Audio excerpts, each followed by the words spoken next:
so I'm going to get started now. Hello, welcome to my talk.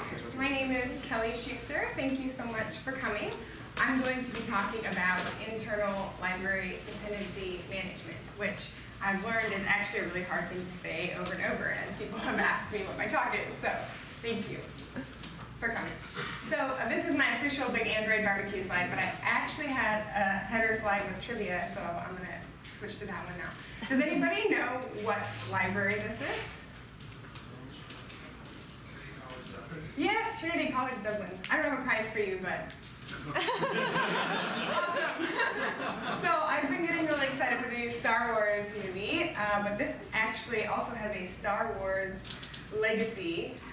This was the model for the Jedi archives in Episode 2, when Obi-Wan goes to look for the disappeared planet. So there you go, 2 trivia in one slide. So, like I said, my name is Kelly Shuster. I'm on Twitter, so if you want to follow me on Twitter, I'll answer questions about the talk and also announce where I'm posting my slides and GitHub code and whatnot. So go ahead and check out there. I work for iTriage. It's a medical healthcare app company in beautiful Denver, Colorado. And I am an Android developer there, and I also lead the accessibility movement for all 3 of our platforms for all the apps there. I also am the director for Women Who Code Denver, and we host technical talks that are open to everyone. We have an intermediate Android workshop that I'm doing with Shugi Chan up in Boulder, and we do study groups and stuff like that to encourage and support women in tech, and men are welcome to attend many of our events as well. So just sort of like a brief overview, I'm going to be assuming some basic knowledge of both Android Studio and Git while I go through this talk, so I won't be getting into some beginner questions, but if you have questions about that stuff, feel free to come up and ask me after the talk. I just won't be covering it in this talk. So why do I care about this library dependency management? What got me interested in it? So when I first started working at iTriage, I was working actually in the automated QA group and helping them catch up some of their automated tests in Ruby that were testing the Android and iOS apps. And what I learned from Ruby was they have this really cool thing called a gem file. And in the gem file, you can specify all the libraries that you're using, both internal to your own company and external. My favorite thing about the gem file was that you could specify, hey, I'm working on this new library, I'm working on a branch, go look for the code in this branch. And if it's not there, just default to master. And if you can't find the repo, just pull the gem down from our hosted website. And that was all done in one line of code. And it just seemed really magical and awesome. So I decided in that moment that I would make it my goal to find something, maybe not in one line, but something that I could use that was similar for Android library dependency management. Because I feel like it's pretty straightforward when you're pulling down external libraries, especially now with Gradle, but how do you do your own libraries? So I figured I'd go on this quest, I'd hunker down, and in maybe a month I'd figure out what we should use. This has turned into the ultimate saga that is still not yet over. So our team, we did some research. We went down a couple different avenues, and we found a lot of pros and cons to each one. There's still not really like a clear winner. So I'm here to share with you my journey that I took with my team, the things that we learned, what is good for the type of team you're working on, and then maybe you can take some of this back to your team and your company and make a decision on how you want to manage your libraries. So this talk is going to go through 4 main ways to organize your code and sort of follows the journey that our team has gone on. So the first is single repository, single Gradle module. The second is single repository, multiple Gradle modules. The third is multiple repositories linked by Git. And the final one is multiple repositories linked by Maven. So these last 2 are the ones that I'm going to spend most of the talk on, because they're, once you get into multiple repositories, it gets more challenging and difficult. All right, so first one, single repo, single Gradle module. This one's pretty straightforward. So I have a repo symbolized by this big gray box here, and it's called dependency sample. And inside of that is a module called app. So just like a PSA, I have actually written code with all these examples, and it's on my GitHub, and I'll share the link to that code at the end. The name of this repo is actually dependency sample, so I'll try and use the actual names from the sample code so you can follow along later if you choose to do so. So this is what this looks like in Android Studio. Note that I am currently in the project view of Android Studio, not the Android view, which it defaults to. Project view gives you a closer analysis of what your actual directory structure looks like, which is important for this talk. So the app just shows up like normal. So this is what you get when you just open a default project in Android Studio. Pretty straightforward. And this code is just on the master branch for my samples. So the team workflow that you can expect from this is super straightforward. You want to make a change, you do a single branch, you make your change, you do a pull request, and people review your code and bring it into master. Really straightforward. All your code is in one spot. It's easy to understand. Everything's in one central location. There's no confusion of like, what version am I using that links with this other version? You just pull it down. And since all your code's in one spot, it's also easy to debug and step through all your code in one location. The con, of course, is that the library is not a separate component. So you can't share this library with other people in your team or with other teams that you're working with, and it can't be versioned independently outside of other parts of the code. And there's no explicit separation of concerns. Like you might have a directory structure, but it's not explicit what part is the library. So the biggest con of this is that it can get unmanageable very quickly. So we all start off with the best intentions working with a single repo, but we all know that after a few months it's going to look like this, and you don't want that. So we move on to the next one, single repository, multiple Gradle modules. So here's what this looks like. Again, this is the box that is my repo, and I have the app module, and then now I have this new library module. In Android Studio, it looks like this. You've got your app code, and then in a separate directory that even has a nice little library icon on it, you have your library. So this is in the 01 Gradle modules branch. And you can see that the app and the my library both look exactly the same in terms of when they're on GitHub or on Git. They both are just regular old directories, but now you've broken them out. So this is super easy to create. Just file new module in Android Studio, select Android library, and then this is what the GUI is doing for you behind the scenes. It's adding the name of your library, which for me was my library, into your project level settings.gradle file. And then in your build.gradle file at the app level, it adds in this compile project my library. So that will bring it into your project. Team workflow is pretty much the same since it's still just one repo.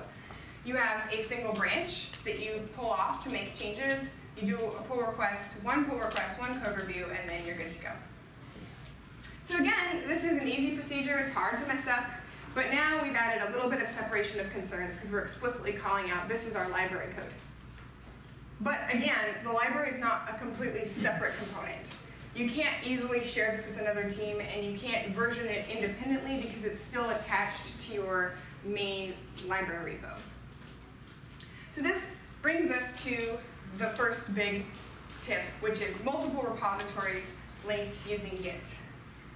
This is also known as Git Submodules. So now we're thinking about this differently. Okay, so now we have two repos. The first one is dependency sample, and we've got a module here called app. Then we've got another repo over here called dependency sample lib, and it's pointing to this module called my library. So this is one repo pointing to another. So I like to think about submodules. It helps me think about it. I think about it in the same way as I think about C pointers. Just like a C pointer doesn't know if it's pointing to a variable called hello or a variable called cat, the Git submodule doesn't know what branch it's pointing to. It's just pointing to a specific commit number. So I think the first red flag in your mind might be, I've never heard anyone say, I'm using C pointers to make this an easy analogy. So yes, Git submodules are complicated, so here we go. So when you use a Git submodule in your project, this is what it looks like in Android Studio. We've got our app level code at the top, and then we have dependency sample library directory, which that's the name of the repo, the other repo. And if I expand that out, you can see that now we see the my library module inside of that. So this is in my samples as O2 Git submodules. And that's the same repo name for each of the, or excuse me, the same branch name for each of the repos that we have. So if you take a look at this now in GitHub, you can see it looks different. GitHub is treating it differently than it did just the regular directory. It's got a new icon. This right here links to the repo at master, and you can see it says @ and then right here is the exact commit SHA that we're referencing. All right, so you decide you want to try this out. How do you set this up in your own project? So you will want to navigate to your, what I'm calling dependency sample. We call it the shell repo because it sort of like usually contains all your UX code, so it's like the veneer, the shell, so I'll call it the shell repo. So in your shell repo, on command line, you'll say git submodule add and then the name of your library repo. So this is graphically what it's doing when we run that command. Right now we've got dependency sample that on a branch, and when we run git submodule add, we add a pointer to this specific commit number for dependency sample lib. So when you just run that command by default, it will point it to the top level commit that's currently on master. But again, it's not pointing to master, it's just pointing to the commit. So here's me running out the command line, git submodule add, GitHub, my name, and dependency sample library.git. Not only has it added it, but it clones everything in from the top level commit at master. So then if I run git status in the shell, I can see that by doing this, I have added a new file called Git modules, and I've also added this reference to the dependency sample library. So the Git modules file is where information is stored about your submodule. So here we have the submodule's name, we have its path and the URL to Git. But interesting thing about this Git modules file, do you feel like there's something missing here? The SHA? Yes. The commit SHA is not stored in your Git modules file, which is really weird. This has always annoyed me, but that's just the way the Git works. So it's just not there. And so in order to get the commit SHA, you actually have to run a command called git status. It will never show up in your Git modules file. Also, if you have multiple submodules, all of them will show up in the Git modules file. You won't have a separate file for each one. All right, so now we've hooked up our code to work for Git. So Git knows that we're linked, but of course, if you try and build this in your project, it's not going to see the library because you also have to add now the references for Gradle. So the first thing you'll want to do is add references in your shell's project level settings.gradle file. And you'll add dependency, for us, it's the dependency sample library, which is the name of the repo, my library. So if you didn't know, in Gradle, colons are the director delineators, like a / is just a colon in Gradle. So that's why lots of names start off with whatever, because you're referencing the directory that's where you're sitting. In your build.gradle at the app level, you will want to compile project and add dependency sample library my library. So again, at this point, it's relatively simple. We're just thinking about this like a directory, regular directory structure.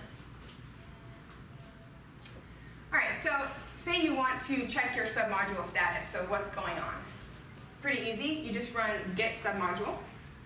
So here I've run git submodule. I'm currently at the dependency sample level, so I'm asking my shell repo, hey, what's up with your submodules? And it will give me all the information for all submodules in the project. So I just have one submodule for this project. So it gives me the commit SHA, which is what I care about. And then it also gives me the name of that specific repo. So again, just sort of like a visual representation again, we've got the dependency sample branch, and it's pointing to a single commit on dependency sample lib. So how do you get code? So so we've created it on our machine, or someone else has created it on their machine. Now I want to get the code down. How do I pull the code down? Of course, like everything else with submodules, it's not straightforward, and you have to do some extra steps that are kind of weird. So the fastest way to get code is to say git clone the repo name of your shell -- recursive, and -- recursive will tell Git to go through and look for any submodules and pull down the relevant code. So what the -- recursive is actually doing is running two commands for you. One is git submodule init, and one is git submodule update. Now, if you're checking out a new branch, you will also need to run, after your checkout, you will need to run git submodule init and git submodule update. So this will give you information if somebody has changed the reference to the submodule while you were away and you need to pull that code down, you'll get that by running these commands. Unfortunately for all of us, there's no such thing as git checkout branch -- recursive. So usually I'm not cloning new repos, usually I'm checking out branches and switching back and forth, and so that's kind of a bummer. You've got to run these every time. All right, so we're going to walk through what does it look like to do a git checkout branch for git submodules. So first off, I check out the O2 git submodules branch. Again, notice that I'm at dependency sample, so I'm sitting on the shell repo, and I've checked out this branch from the shell repo. If I take a look, if I ls into my files inside dependency sample after I check out a new branch, I will see that Git has very nicely placed in this dependency sample library directory and my Git modules file. So at first glance, I would assume, awesome, it knew I had submodules, so it populated them all. Wah, wah. It didn't. So if I cd into dependency sample library, I can see that it's created the directory for me because it knew about the submodules, but it just didn't know enough. So my directory is empty. So this is when I run git submodule init. Git submodule init, pretty simple. I'm running this again, now I'm back at the dependency sample, the shell repo level. I run this command and I get, yay, submodule has been initialized, and now we're registered. If I cd into the sample library again, though, I see that I'm still empty. So finally, the glorious git submodule update will hopefully give us what we want. So I run the git submodule update, and now we can see that I'm cloning into my dependency sample library, and then it gives me a nice little note. Okay, you're checked out, and this is the commit SHA FF0759 blah blah blah that you have checked out at. So we finally have the code. All right, so what if I'm working on my branch and someone else has made changes to my branch, and I want to pull those changes down? So in the land of normal Git, you would just run a git pull. But we're not in the land of normal Git, so we have to do extra things. So if I run a git pull on my dependency sample repo, I can see here that it's updating, fast forward, yay, and dependency sample library shows that it's changed, which is what I expect, because another developer I heard had made some changes to dependency sample library. However, I don't actually have the new code. This is kind of confusing because Git's saying, like, I know there were changes, but I'm withholding information from you as to what those changes specifically were. So if we go back really quick to here, remember we were at commit SHA FF07. So when I ran my git pull, it looked like it updated the dependency sample library, but if I run git status, I can see that we're still at FF07. So what I'm going to want to do is, again, run the git submodule init and update sequence. And once I update, we can now see that we've updated to this new commit value, and that the commit status here now officially confirms that we have changed from FF07 to 1VD7. So when you're working with git submodules, git status is your friend, because Git will give you a lot of cryptic messages after you run a regular command, and so you should always run git status to just really make sure, otherwise you could regret doing some things.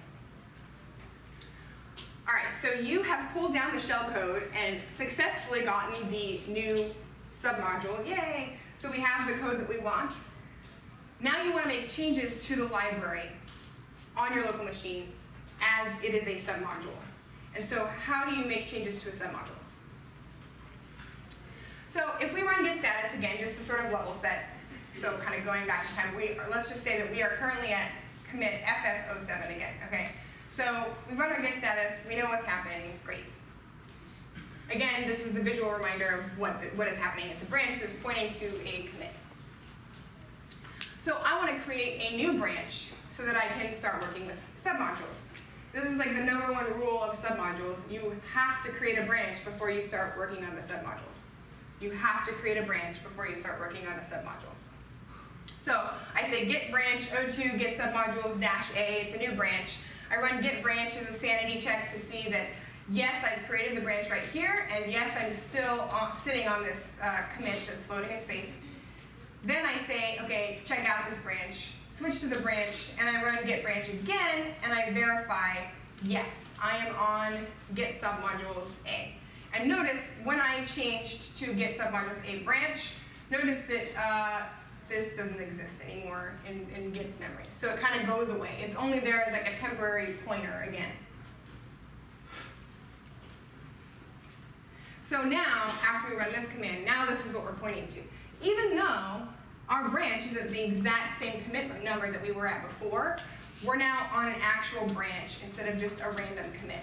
So this is kind of a place where people usually get confused, because when you're working with Git, you're usually kind of used to thinking about branches and commitment numbers, and you feel like you can trust Git, but like you can't really in this situation. So even though it's the same commit number, Git is thinking about it in a completely different way now. All right, so one of the really scary things about Git is called committing on a detached head. And this is the thing that makes people run away from Git, because it sounds really scary, and it is very, very scary. So committing on a detached head is the worst thing you can do, and it's why people are really intimidated by submodules. So I'm going to tell you right now how it happens, and then I'll tell you what you can do to recover or help your colleague recover from the said situation. So how does this happen to a poor soul? So let's say we're on in the dependency sample library. I want to be making changes. I run git status, and I see, okay, cool, my head's attached at 1BD7. So head detached just means you're a commit floating around without being connected to a branch, but that's fine. And then I see also that I've modified some files. I've made changes to build.gradle, and I've added some comments in. So I would like to commit this to my submodule and push it up. So again, this is where we're at. We've got a branch on the dependency sample, but right now we're in the library, and it's a floating commit. The detached head is what it's called, at 1BD7. So this is where things start to go wrong. I run git commit-m new Gradle comments. Now, after I run this command, look at Git, look what it tells me. It's like, oh great, you're now on a detached head at 1774. New Gradle comments. Everything's fine. So if I proceed, I would think that everything was fine. But wait, if I run git status, look what it says. It says that I'm back on 1BD7, which was my original commit. So, but then here it said that everything was fine.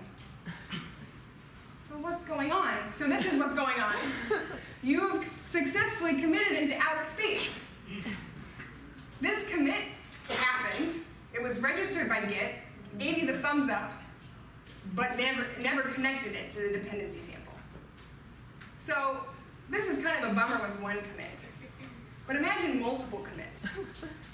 Imagine working on a project for a whole day, pushing all your changes up. Hey QA, my story's done. Go ahead and test it. They pull down your code. Kelly, nothing's changed. Like nothing's updated. None of your fixes are in here. What are you talking about? It works on my machine. Well, whatever. You guys must be doing something wrong. I'll just pull down a brand new clean repo and build it and show you. And then you pull down the clean repo and you realize none of your stuff is there. But you committed everything. Everything you committed is literally floating around in outer space. So if you hadn't been running git status, you wouldn't know this. And like, now what? How much code is just like in the ether floating around? And how do you get it back? So there is sometimes a way to get it back. And I think a lot of people don't know that. And so at this point, people just kind of like go sit in a corner and cry and say, Git submodules are the worst. But there is a way out. So the first thing you should always do when you're working with Git submodules is to check out a branch, right? So if at this point in time you decide you can check out a branch, but you have floating commits, Git will be really kind, and it will actually give you a message at this point. I mean, it's a little late, but whatever. Now Git will tell you, warning, you're leaving a commit behind. It's not connected to anything. If you want, this is the commit that you're leaving behind. And if you want to keep this commit, you can create the new branch, and it will say git branch, your new branch name, and then if you add this number on the back, it will create a new branch with that in. So what that's doing behind the scenes is it's creating a new branch and then git cherry pick the commit on top of it. But say either you weren't paying attention or you didn't see this message, or maybe you have like a lot of commits. You might not get this message. So I'm just going to create the branch. And then git reflog is like the holy grail to get yourself out of the detached head nightmare. Git reflog will keep track of your commits even if you have committed them into outer space. So, oops. Oh, man. Sorry about that, just trying to make sure you're awake. So if you take a look here, git reflog will show you all these commits. So this shows the one that the commit that's confusing us, FF07, that keeps saying we're on that head. But here we see the 1774, new Gradle comments. That's the one that we care about. So you can take a list of all these commits, and then you can do what's called git cherry pick, where you say git, and then cherry pick, and then the commit SHA, and then it will apply that on top of your branch. So this is like the last resort situation. Remember that git reflog is not infinite. And so it's not going to have every commit that you ever committed into outer space. So you might not get all of your commits back. You might have to rewrite some code. Also, a lot of people kind of like get themselves into a panic, and they might like delete their entire directory and like pull something down fresh. And then if you do that, then you're really screwed because now git reflog is gone, so you can't use this. So I think those are the two things that people kind of like panic, and there's no one there to show them the way, and so then you kind of end up in like a worse situation. All right, so removing submodules. So after working with this for a while, you're like, to heck with this stuff. I want to get them out of here. How do you get rid of them? Well, as usual, it's not as easy as you might think. So if I just say, if I just want to delete the Git submodule directory and then commit that, just like when I added it, I might assume that Git would kind of know what's going on. See, if I even run the Git status, I can see right here, the dependency sample library has been deleted. Yay, no more submodules. Or so you thought. Actually, they'll come back to haunt you time and time again. Because if somebody has some of these files still on their local machine, when they commit and they're not paying attention, they'll get added up. And then you pull the code down and you'll have these little ghost directories of submodule folders reappearing constantly. They won't have any code in them and it won't break your build. But it's just really friggin' annoying to constantly have these directories coming back. So this happens, it's still occasionally will happen to us because sometimes our QA will need to pull down our code, but not often. So if they haven't pulled down our code in a long time, and instead of doing a fresh Git clone, they're just doing a new Git checkout, they're going to have these files, and then they might accidentally get committed because someone's not quite paying attention in like a code review or something. So just know that this is how to officially get rid of those submodules. It took us a while to figure this out. So .git/modules is a directory that gets created in your main Git repo that that kind of keeps track of like the initialization of the submodules. And then the .git modules file, remember, is the one that keeps track of the information for like the address, basically, except for not the commit SHA of where each submodule is at. So the team workflow, step 1, shell and library. So assuming you want to make changes to both the shell code, the top level repo, and the library, you will create a branch for the shell and create a branch for the library. You can make and test changes to the library and the shell simultaneously at the same time. So this is one of the reasons I actually love Git submodules, is because you can do everything all at once. Then step 2, library. You do a pull request, code review the changes, and you merge that pull request into your master or develop branch for your library. Then the first thing you want to do for your shell is to update the shell branch to point to the latest library master commit for your submodule. So we have a rule, we tried to have a rule, that you only point to commits that exist in the library that's already been reviewed. So that way you're not pointing to like Joe Schmo's random branch from 2006. You're pointing to like the latest and greatest. So you update your shell commit reference after that library's gone up. Then you test your changes, do a pull request, pull review, and then you merge that. So pros and cons of submodules. The pros, definitely now you've got a clear separation of concerns. I mean, your library code is in a completely separate repo.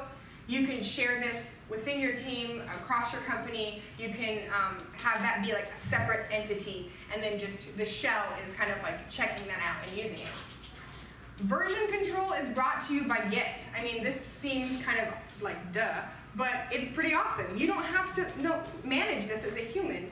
You don't have to constantly be updating, oh, now we're this version of the library, now we're this version. Like, Git's keeping track of all that for you, so you can just let Git do its job. And the version of the library that you're using is determined by the shell. So when you pull the shell code down and do your submodule update, you can already know that you're getting the best version of the library that was meant to work with that specific version of the shell. Again, like I said, it's one Android Studio project. The best thing I like about this is that you can step through code with your debugger. You can step down to the library and then back up to the shell and then back down to the library. This makes development time go super fast. The submodule maintains its own separate Git history.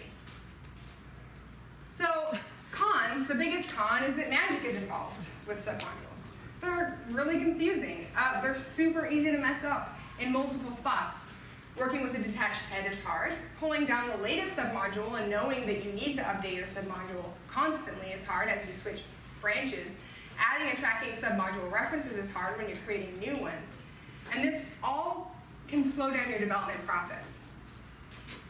Now that we have two repos, there's a multi-step PR and merge process. We can't just do everything in one go. And on top of that, it's got to be serial, right? Like you have to do the library, and then you have to do the shell code. That's kind of a bummer.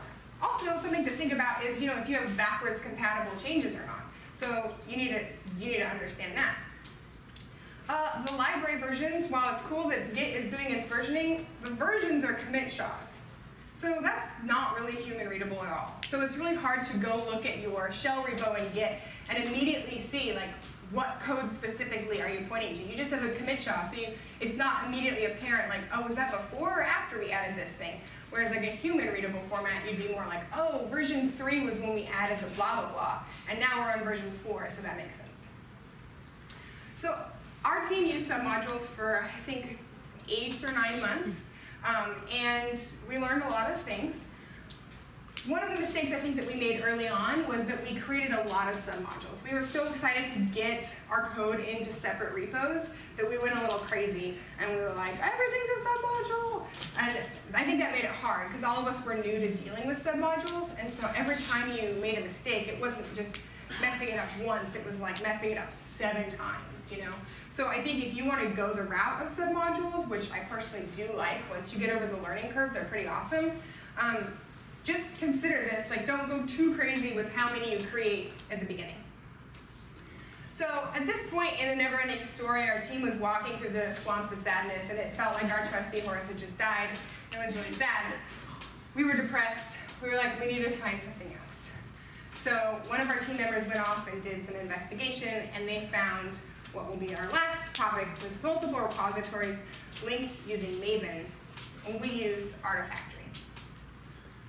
So Artifactory has a different premise than the Git submodules that we were using. So we still have 2 repos. We've got the dependency sample or shell repo here, and that's pointing up to Artifactory. And then we've got dependency sample lib, and that's also pointing up to Artifactory. So what happens is our dependency sample lib, our shell lib, is referencing what's called an artifact that lives in Artifactory. And then the library is publishing artifacts to Artifactory. So this is like the basic Maven model, like when you add in third-party library dependencies in your Gradle file and it just sort of like magically gets the code. This is what it's doing, not with Artifactory, but with like a public Maven repo. But if you're using this and it's internal code that you don't want to open source, you can't just put it up on JSON or the main Maven repos. because it'll be public. So Artifactory allows you to have your own private, authenticated repo for just your team or your company. So when you pull this in project mode, this looks pretty similar to the very first one I was talking about. You don't see any libraries, you just see the app there. And this code is in my 03 Artifactory branch for both dependency sample and dependency sample lib. All right, so how do you set it up? So in my sample code, I have done what I'm calling a local Artifactory setup. And I just did this so that it's easy for people to try out and see if they like the workflow. So what this does is it just sets up like a mini server running on your computer, and it's localhost, and so you're just like pushing and publishing and referencing changes on localhost. So this example is the first part of the setup, slightly different, but I just wanted to do that so people could test it out. In a real environment, you'd be pushing to like an actual server. So these are the couple things that you need. I'll put better instructions on my README for the repo after the talk. But you need Java 8, you just install Artifactory on your machine and you rerun the script, which opens up localhost, and then you can go to that URL and see what's happening. All right, so the first step that we need to think about is how do we publish an artifact to Artifactory? So first step, this is kind of different from submodules. Now you're going to be checking out the library repo itself as its own checkout. And so you can see here, this is the dependency sample library. We're not in the shell anymore, and we've got the My Library module right there. So at the build.gradle project level, you will want to add in build script and dependencies. You will rely on jfrog.buildinfo, blah, blah, blah. JFrog is the company that owns Artifactory. Then in the build.gradle at the library module level, you'll add a couple plugins. So the first one is the Artifactory plugin, and then this second is the Maven publish plugin, because we're publishing based on Maven. And then you want to define like what your artifact is going to be called. So the package name, that's basically the name of your app, your library module. And then the versioning. So this is pretty standard major, minor, and patch versions.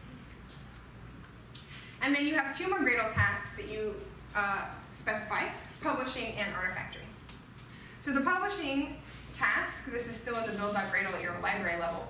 Publishing task is going to publish your AAR Maven publication, and then this is where you set the package name and actually define like which version you're publishing. And then this is the command that's telling it to actually publish.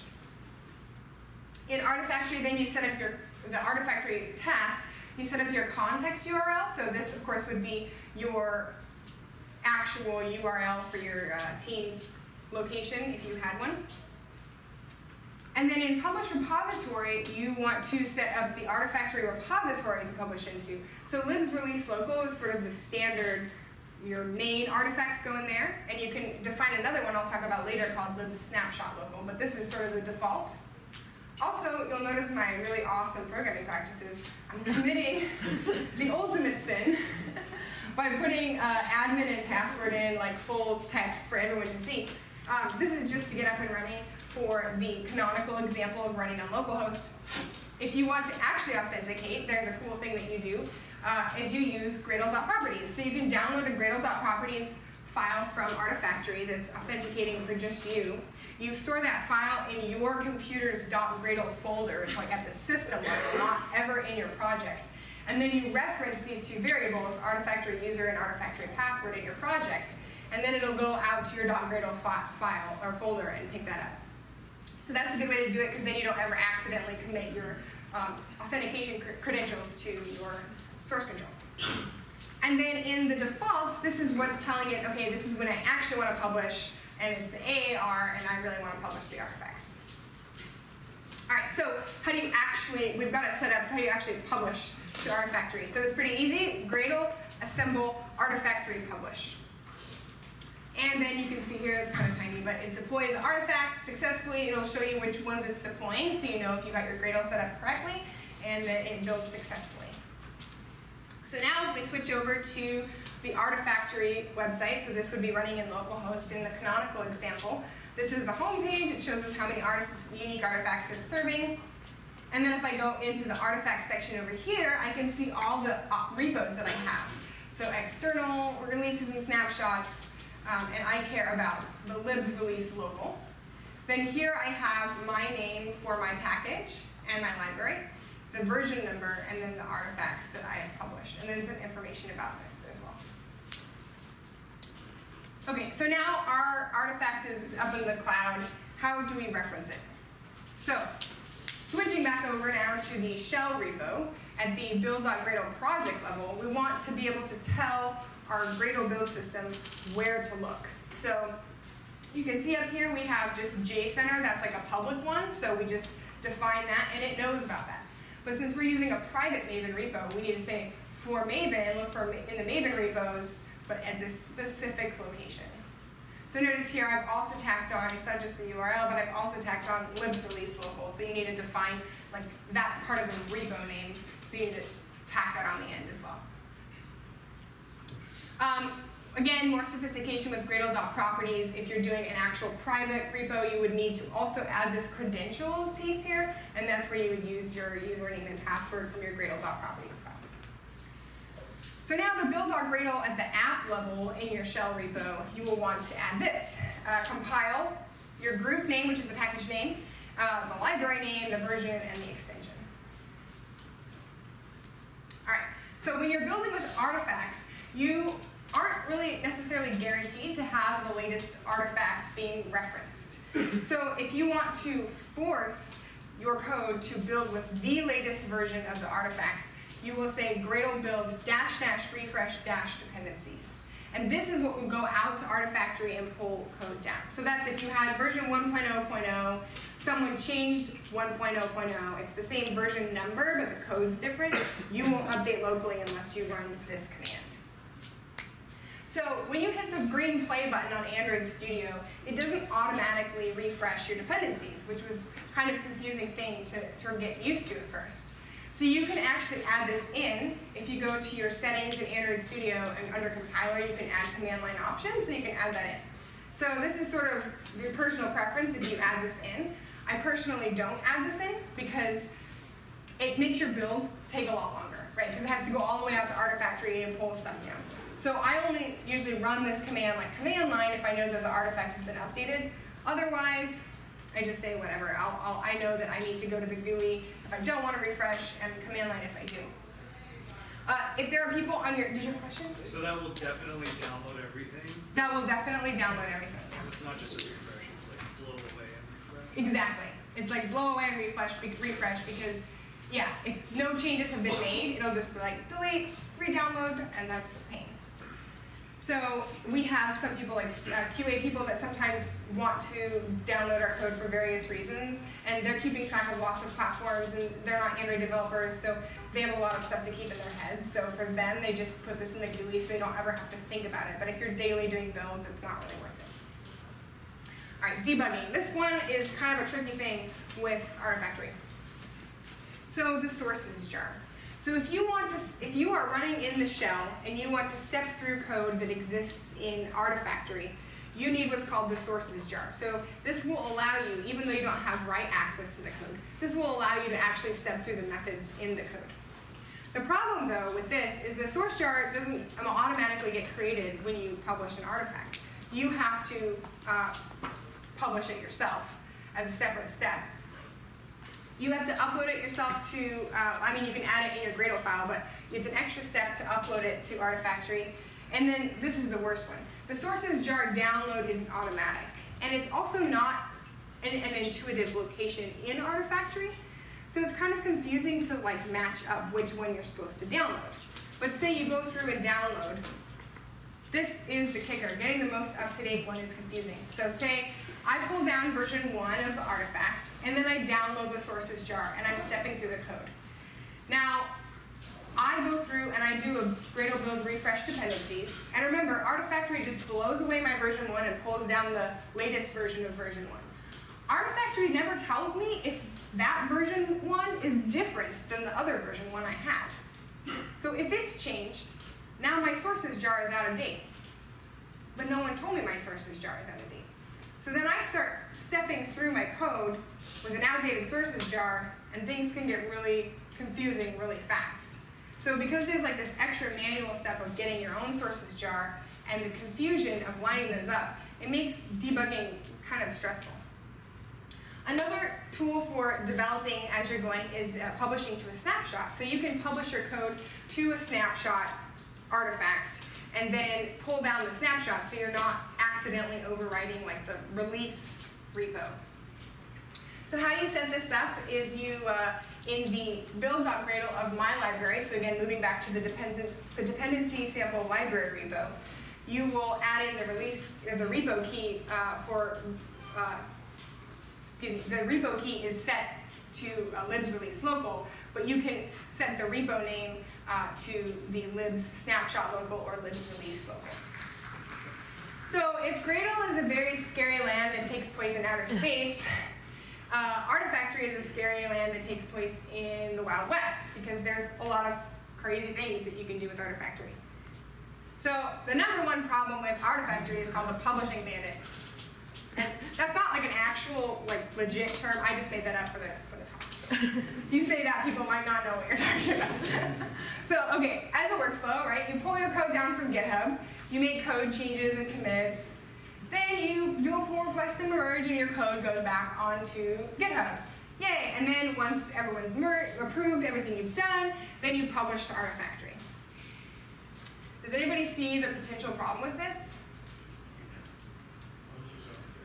Why do you even need to have a pull request? Why not just publish right now? In fact, why even have commits? Just make local changes and you can publish to Artifactory. Woo! Yeah. Oh yeah. So this is, and you know, people don't, I've never had anyone do this maliciously on a team, but the big thing is that people do it accidentally all the time, myself included. Because you think that you've set up your repo, your Gradle files correctly to publish to snapshot, and then something goes wrong, and so Gradle defaults and just publishes it to the release build. And you're like, oops, I just overwrote the release artifact, and I didn't even realize I did it. And that's another thing that's tricky is because Artifactory doesn't really have like version control or like diffs of your actual artifacts. It makes it really hard to like track back when did this change and what did it used to be. So the team workflow for Artifactory. So step one, library. If you want to make a library change and a shell change, first you'll library, create a branch. You make and test your library thing in the Gradle file. You do a pull request and code review your library changes, and then you merge the pull request. Then you publish the library to Artifactory. Step two is the shell code. You create your branch for your shell, you make and test your shell changes, you increase the version of the artifact that you're referencing as well in your Gradle file, pull request, code review, merge your pull request. So the pros here are that there is, for Artifactory, is that there is a really clear separation of concerns. So if you saw my workflow, I mean, you're literally doing your library code and then you're doing your shell code. There isn't a lot of like willy-nilly, I get to do both. So this is nice in the way that it really enforces developers to have like a really strong library. You're going to be using a lot more unit testing and automated testing of your library itself, so that it's like you've developed it as more of like a standalone component, so you can do these development cycles separately. Again, the library is in a separate repo now. You can still share that around. This is one thing that it has over Git Submodules, right? The versioning is human readable. You can put letters that mean words. You can put numbers that reference versioning and like patches and whatnot. This is all up to you, however you want to version it. And it'll be really easy to match up, you know, a tag in Git to the exact same name in your Artifactory. So that's cool. And now also you get the benefits of compressing your code and packaging it into like a little box with a bow and passing that around to people, as opposed to saying, you actually have to like pull down my entire source code if you want to reference my library. Well, the cons is that it's got zero tied in it. That you can end up in a lot of places that are kind of scary because you don't really have that like tracking of what has been changed. And technically, if you want to just set this up out of the box, there's low security, right? You can publish anything, you can publish accidentally, and you can wipe out an old version and not really know that it happened. And so what some teams have started to do is they've started to like tie this into their Jenkins builds process and their pull requests merge, so that no human is allowed to publish to Artifactory. That if it becomes an automated process, then this low security is not necessarily a deal breaker for you, but know that that is, extra overhead to figure out how to get that working in Jenkins. And also, when people publish with the Jenkins builds, they have like an automated versioning number scheme. And the numbers are really long. Like, they're not as long as commit SHAs, but they start to lose their human readability. So if that's something that you like about Artifactory, let's just keep that in mind. Debugging is really hard to step into the code if you want to be developing simultaneously. So while this separation of concerns could be an advantage, maybe you're a smaller shop and maybe you don't really have that many developers and you just want the library so you can share it. You're working on like a whitelisted app or something. You don't really need to have like this bulletproof library, and you don't mind developing at the same time and being able to debug in and out of both the shell and the library. So with Artifactory, it's really hard to do that. And then the sources jar is hard to obtain. Again, no guarantee that your sources jar is going to match the artifact you're actually using. So this is lost developer time, and you're going to kind of spin your wheels for a while. And it's hard to step through code. So I think ultimately what you need to decide is what types of things will work for your team. So there are some considerations you want to make for your team. So the size of your team will matter, depending on how many people you have working on your code and why you're creating a library. That's kind of the first question you want to ask. Why am I creating a library? Is it just best coding practices to make things more separate? Is it because I'm actually passing around like a little package to people to use? Is it because we just need help with our versioning? How often are you going to change your library? If you're constantly changing your library, it might make more sense to use submodules. If you're infrequently changing your library, then you don't have to be annoyed by this like constant publish reference cycle of Artifactory. If you're changing it like once a month, Artifactory is like perfect for that, in my opinion. Yeah, how are you reusing or sharing your library? Do you want an AAR? And then this one's kind of one that people kind of like to gloss over because everyone hopes that, we'd all be able to like be masters at Git, but we're not masters at everything. And so you want to assess your team knowledge of Git, or at least the knowledge of people who might be touching your code for Git. That it is something that is kind of a hard curve to get over. Git submodules are tough, and they're easy to mess up, and people feel really bad about it. One thing I would suggest, maybe if people aren't as up on Git as they want to be, I know there's like a lot of really intense like arguments about this, but I think for submodules, using a GUI at the beginning is really, really helpful. Because the GUI has pretty pictures, and as you saw with my command line examples of Git submodules, sometimes it seems like the command line is telling you something when it really isn't. It's very deceptive. And so I think at the beginning, to avoid a lot of headaches, if you want to go this way, it might be nice to use a GUI, and then once people kind of get the hang of it, then they can go back to command line for submodules. So this is where all my source code is located on my GitHub. Kilo Krokovic is sort of like my pseudonym on the internet, so that's where my Stack Overflow and everything is under that name. But these are the two repos that I was referencing. I'll update the readmes and I'll put a link for the slides as well. And then I'm on Twitter here, and so I'll be announcing when I've updated these things on Twitter. And then if you want to tweet me questions later, if you think of them, feel free to do that. But I do have a few minutes left now, so I can take questions if anyone has them. Yes? Oh, can you, so on Git submodules, can you use commit tags? Once I heard that you can point to a commit tag so it makes it human readable for versioning. So instead of a commit tag, you just point to the tag. I have never tried it, but I wonder if I can verify it. Yeah, so the question was, can you point your Git submodule to a commit tag instead of a commit hash? Because a commit tag is just pointing to a commit SHA, and then that way it would be human readable. So I actually haven't tried that myself, but that would be really awesome if it works. I will try that out and then tweet about it at the end. Because I think that would be an awesome solution, but yeah, I haven't been able to figure that out yet. Yeah? My team's considering switching to Artifactory AARs for build time reduction. Can you talk about like any part of your talk that has a major effect on build times? So build time reduction. So I think, so there's two things. So when you use an AAR, your build time will be reduced, but if you're pulling it down from Artifactory, you'll be adding time to the overall build if you're pulling it down each time. So if you're talking about building in a CI, it's going to have to pull a fresh artifact down each time. But depending on the size of your artifact, it will probably add less time to pull it down from Artifactory than it would to like just rebuild the entire code. So, yeah. And then I had a second question. Google Maven dependencies kind of put a warning, yellow underline, to say, hey, there's a new Google Play services. Can we do that with Artifactory? That's an amazing question. So the question was, when your library is out of date, Android Studio will kind of like light up and tell you, hey, this library is out of date. Can you do that with Artifactory? I have never been able to figure out how to do that. Another thing to know is that like that would require also that you update the version of Artifactory every time you publish. And most of the issues come around the fact when you're working on version 1 of Artifactory and someone updates version 1, and it's still version 1 of the artifact. So it's not now version 1.1. Does that make sense? Can you enforce that only one guy can ever publish something called foo? Yeah, well, the single publisher thing, you can enforce that like through a CI tool like Jenkins. Yeah.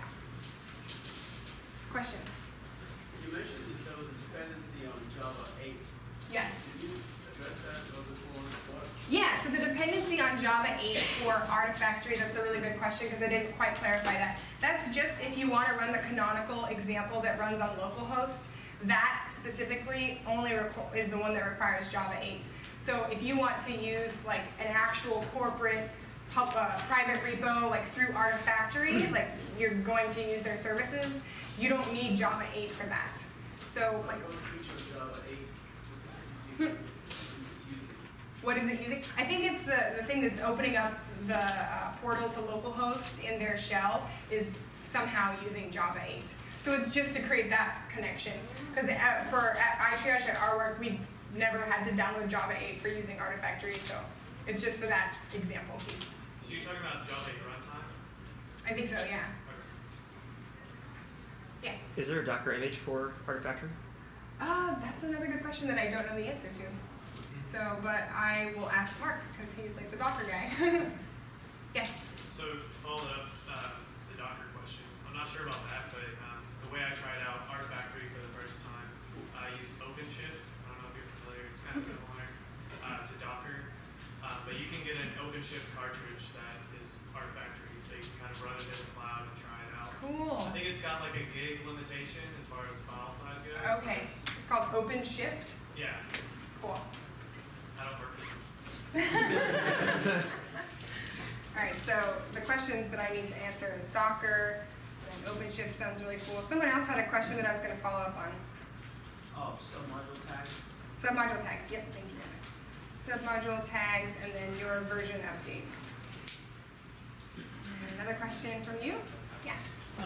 So if you're trying to debug a problem in one of your libraries or one of your dependencies, do you find that using Artifactory adds a lot of time if you're constantly having to tweak the code and trying to get Yes. things to work? Yeah, so the question was, does Artifactory add a lot of time when you're trying to change the code and constantly check that? And yes. So much time that I wrote like a hack. I might commit it, but it's just such a hack. I wrote a hack that like tricks Gradle, and you can check out the library code, and you can trick Gradle to like accidentally build your library source code instead of building the artifact code. And so I did this hack so that I could just do development cycles for these quick iterations, and then published a snapshot for kind of like the bigger stuff. Yeah. Yes. As a replacement for the Git Submodules route, did you ever consider using the repo tool, which is like something from AOSP? No, I haven't. Have you used that on your team? Yes, it is awesome. It's what Git Submodules should be, but terribly fails at. Awesome. Cool. I'll definitely check that out. Yes. I noticed when off VPN, I can't reach my company's Artifactory host, and Gradle will just build forever. So it seems like you've never seen this. I haven't seen that before. I was going to ask if there's any way to make a build fail fast if you can't go Artifactory. Like a timeout or something. yeah, I feel like that would definitely be like a more of like a Gradle type question, but yeah, I haven't had that. Okay. issue. Awesome. Well, thank you so much. I will get looking on these other questions, and I'll tweet my answers.